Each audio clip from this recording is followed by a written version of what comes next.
Hey, come here for a second. Listen to this.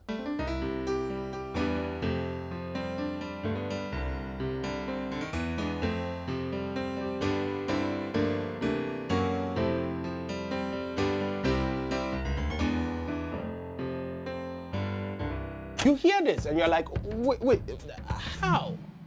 Simple.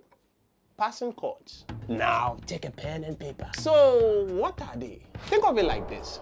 You are driving from point A to point B. I mean, you could just go straight. Or, you could take the scenic route. Maybe a little detour that makes the journey more interesting. Passing chords are that scenic route for your music. Let's think of the word pass as to move. Meaning you don't stay there for long because you have a destination in mind. They are little transitional chords you sneak in between your main chords to make everything flow better. They are usually quick, just a beat or two, and they are like glue that holds your chord progressions together, but with style. Guys, let me play a simple chord progression for you to hear, right? C, G, A minor, F. Right. You hear that, right? It's nice. But it's a little plain. Now, you know what? Let's inject some magic. The same progression. C, G, A minor, F. Woo! You see that?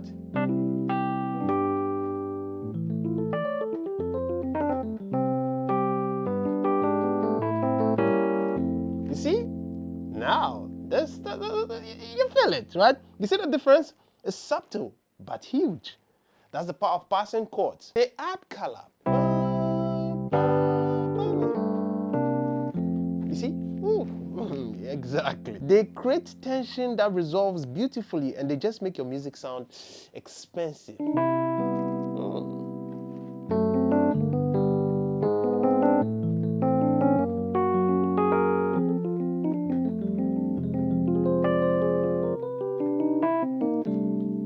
Smooth transitions, no more choppy chord changes. Passing chords make everything buttery smooth. Harmonic interest. You know, they add that layer of sophistication, or what can I say? Your friends will be like, whoo, when did you get so fancy? Tension and release. They create that satisfying musical push and pull that keeps listeners engaged. It's like a mini story in every chord change. Melodic flow. They help your individual notes connect beautifully. All right, enough talk, let's get to the keys. I'm going to show you 3 super easy and super effective passing chord techniques you can start using today.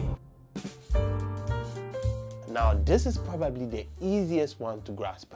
Now, let's say you are here, and then you are going from one chord here to another, and there is a whole step difference. Listen carefully. The whole step difference, that means 2 half steps between their roots. So this is the first note, this is the root, and this is the second note, this is the root. But you can see that it's a whole step, right? 1, 2. Exactly. That means that you can literally pass through the half step in between before you go to the next note. So watch. So, the same progression I was playing, right? So let's say we are in C major. And then we are going to D minor. You can see that this is C major. It's a whole step to D minor, right? 1. So, you see? So you see that C sharp chord in the middle. We snuck in a chord half step above our target, which was D minor. Let's just say this is our progression. So the next time I move to the D minor, I'm going to try it. So, you see? Exactly. Exactly. Now that's it. You can also go from below. Now we're going, right? But we can go from below. So this is what we're going to do. Now if you're going to C major, you could put a B minor right before it, right? But often, even simpler, a B diminished seventh sounds incredible here. Now, let's just play a chord progression, right? So let's just say we are going from the 5 to the 1, right? Da, da, da. See? Da, that's a G7 to a C major. So now let's go. You see? What? That passing chord. We went from here. So passing chords are not complicated. It's just we have a destination. We want to go to the destination, but we take a detour before we get to the destination. Simple. That B diminished 7 is like a little magnetic pull straight to the C major. Try it. Find any chord progression where you move a whole step up or down and try slipping in a chord a half step away from your target, right? So let me just try another one. This is a very common progression, right?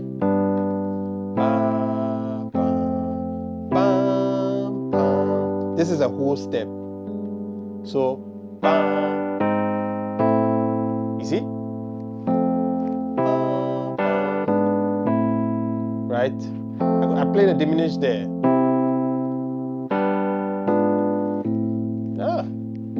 That was nice. So you could experiment, right? I went here, I tried to play a half step by a major, but sounded, Then I said, okay, fine, let me try a minor.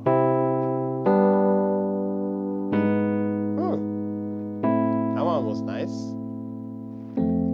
You understand? So it's just trial and error. We just have to try. So now your turn. Grab your piano, try from C to D minor. Then try from C to C sharp to D minor. Ooh, hear the difference. It's instant sauce. This one sounds fancy, but it's super logical. Now imagine you're in the key of C major, right? Your chords are going to be C major, D minor, E minor, F major, G major, A minor, B diminished, and then C major, right? Good.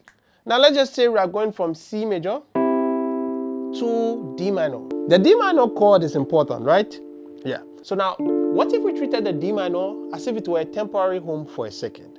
Stay with me. What chord pulls strongly to a D minor? Is the fifth of the D minor, right? 2, 3, 4, 5. That's A seventh. That is a dominant seventh, right? You see? Exactly. Now, if you are confused, I want you to remember something. Every time we play a dominant seventh chord, so if you're in the key of C, the fifth of the key of C is 1, 2, 3. So let's just count first. 1, 2, 3, 4, 5, 6, 7, 1. We've got that logged. Now, the fifth of C is what? G. Remember this. Okay, good. So now, every time we play the dominant seventh, the fifth dominant seventh of a chord, it has to resolve to the 1. So just listen carefully. You see how you feel at peace? Yes. So now if we're in the key of C, right? The fifth of the key of C is G, and this is what we call the primary dominant. This is the fifth of the key of C. Good. Now, any dominant chord that is in the key of C, right? So that means that any dominant chord that I play on the white keys, because the key of C is made up of white keys, 1, 2, 3, 4, 5, 6, 7, 8. That is not this fifth. If it is not the primary, it is the secondary. So any other dominant chord that I play apart from this is the secondary dominant. That's what we call the secondary dominant. So now that we have that, we have 1, 2, 3, 4, 5, 6, 7, 1. That's for the key of C. Now, when I say scale degree, that means that any note in the key of C is the scale degree. So this is first scale degree, second scale degree, third scale, fourth scale degree, fifth scale degree, sixth scale degree, seventh scale degree, back to the 1, right? So let's say if I'm in D minor right now, this is C major. D minor is a second scale degree, right? And now, if I'm looking for the fifth of D minor, it's going to be what? I have to count. 1, 2, 3, 4, 5. That is A. So what did we say? We say when you hit the fifth, you just play a dominant chord. And so that's going to be A7th. And I'm going to show you the formula for playing a dominant chord so that you don't get confused, right? So this is a dominant chord, but this root note is in the key of C. You see A, right? So now me playing a dominant chord right now, this becomes a secondary dominant because the key of C, the main dominant is this, right? Exactly. So this dominant leads to D minor, right? Okay, great. So now let's go back to D minor. What is the fifth of D minor? Right, I said already. A7. Exactly. So instead of playing C major, D minor, we can play C major. Woo! Did you hear that? So this was the secondary dominant. Good. So now, let's just say we want to play F from C major to F major. Now, we have to take the F major and we're in the key of C, so everything has to be white keys, and we have to find the fifth of F major, which is going to be 1, 2, 3, 4, 5, which is C major. So it's going to be what? C. Did you see that? I was going to F major, but I played C major, dominant 7th to F major. You see the way the second dominant works right here? Okay. Did you hear that? Now, let me go back to the D minor. You see? That A7 pulled us into the D minor with such purpose. It's like it's borrowing power from another key just for a moment to make your current chord sound super important. Do you understand? So I could just do C major. You can do this for almost any diatonic chord in your progression. So let's just say if you are going to G major, right? That's all. That's where you are going to end. So that's the fifth of C, right? 1, 2, 3, 4, 5. Exactly. But now, if we go to G major, this one. What is the fifth of G major? We count from here and we go 1, 2, 3, 4, 5. That is D. And so let's just play a dominant chord for the D. So now let's try it again. So instead of, let's go. Did you hear that? It's like it pulled us to the G major. Exactly. Boom! Instant jazziness. This is a staple in gospel and jazz for a reason. It sounds incredible. Let me try secondary dominance. I'm going to go 1, 5, 6, 4. Simple. I'm going to play secondary dominance. Let's go.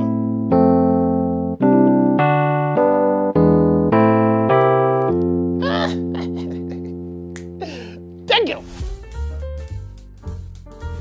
Okay, this one is a little more advanced, but it's pure gold. It's like the hallmark of jazz piano, and it's surprisingly simple to execute. Remember our standard 5-to-1 cadence? Key of C, it's G7 to the C major 7. Now the tritone substitution says we can replace the G7 with a dominant 7 chord whose root is a tritone. 3 whole steps away from G. So now let me explain. Now what is a tritone? Tri means 3. So essentially 3 tones. And 3 tones is also the same as 6 semitones. You get what I mean? 3 tones, tritones. So from here to here is a tone, right? So this is a semitone. The nearest note is a semitone. So 2 semitones is a tone. So if I'm here, A tritone will be three tones. So 1, 2, 3. That's it. So that is a tritone. So the tritone of C will be F sharp. You see? Exactly. That was just by the way. Now let's go back to the key of C. We're playing a G7 to a C major. Good. Now, what's 3 whole steps from G? G. Let's count. If you want to count, if you want to make it easier for you, just count 6 semitones, right? So 1, 2, 3, 4, 5, 6. So that's C sharp or D flat, right? So let's use C sharp 7th. Exactly. So instead of playing, let's just say 2, 5, 1. So let's just say this simple progression, we can now play.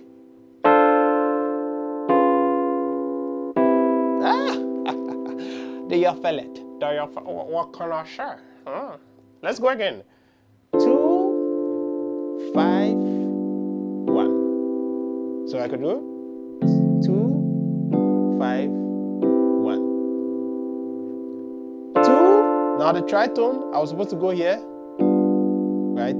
But I counted 1, 2, 3, 4, 5, 6. Then I played the dominant 7 here. So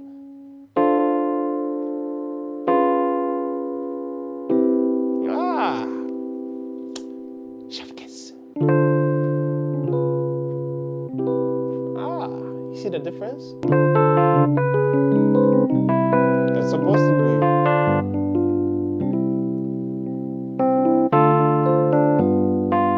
I'm going.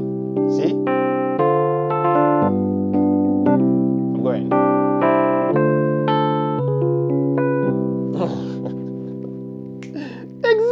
Exactly. Did you hear that exotic flavor? That C sharp 7 creates a totally different tension, but it resolves just as beautifully to the C major.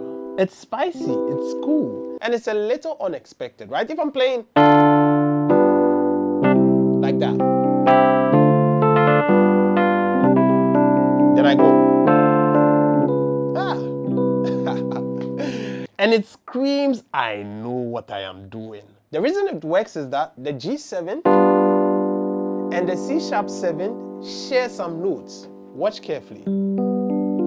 This is the C sharp 7. See? This note and this note. You see? You see? Exactly. They share very important guide tones, the 3rd and the 7th, which means they both naturally lead to the C major. Mind blown, right? Now your homework, piano legends. Pick a simple song and take a song you already know, the basic progression. Now let's go. Spot the opportunities. Look for whole step between chords for the half step approach. Also, look for chords you can apply secondary dominants to. Experiment. Don't be afraid to try different passing chords. Play them. Listen to them. Does it sound good? Does it make the music flow better?